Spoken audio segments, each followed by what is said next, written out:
The chair moves that the committee adopt the articles of impeachment against Warren Kenneth Paxton, Attorney General of the state of Texas, as embodied in the draft resolution, and direct the chair to file that resolution with the chief clerk of the House.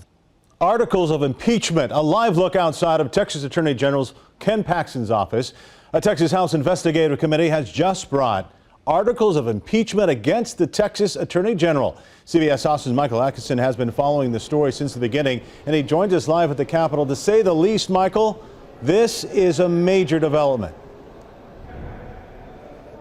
Walt, this is historical and it's somewhat expected given the last 48 hours or so, but really it's kind of astounding to think only 48 hours ago is when we found out there was a House investigation in the first place alleging allegations of misconduct and abuse of office made against the Attorney General Ken Paxton. We heard hours of testimony yesterday that, again, was largely known previously, but major developments happening in the last hour with those articles of impeachment. This is the first time we've seen a major elected official face articles of impeachment in more than a century here in Texas. And there were also developments in the last 24 hours or so when a dumpster fire, yes, a literal dumpster fire, happened outside of the Attorney General's office, which caught several representatives' attention. A dumpster fire outside Texas Attorney General Ken Paxton's office, hours after a House committee alleged Paxton had committed several crimes. The irony not lost on the Texas House of Representatives, which took to Twitter like a firestorm Wednesday night, both Republicans and Democrats. The question of impeachment not far away from anyone's minds. In a word, yes or no, do you think that we should have an impeachment process for the Attorney General?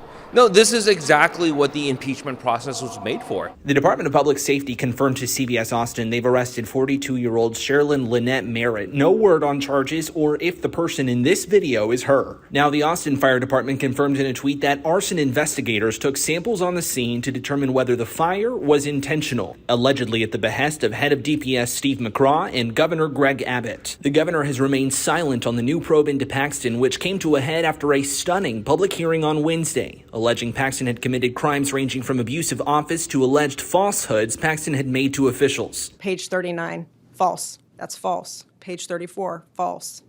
Do you want me to keep going?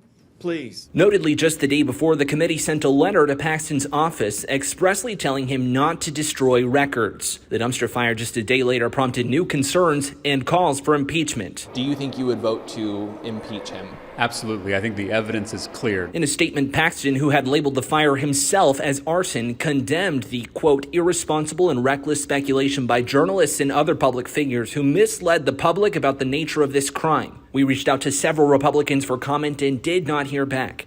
After the hearing, though, Representative Jeff Leach said, "Make no mistake, the Texas House will do our job and uphold our oaths of office." What I'm hearing from some of my colleagues on the other side of the aisle, it's an embarrassment for them. It draws away from the bigger issues. Again, these developments only coming within the last 30 minutes. That was when the committee reconvened to issue that article of impeachment. They said we would hear from the committee's chair later on this evening, but didn't give a time. He had to actually issue the article of impeachment to the House clerk.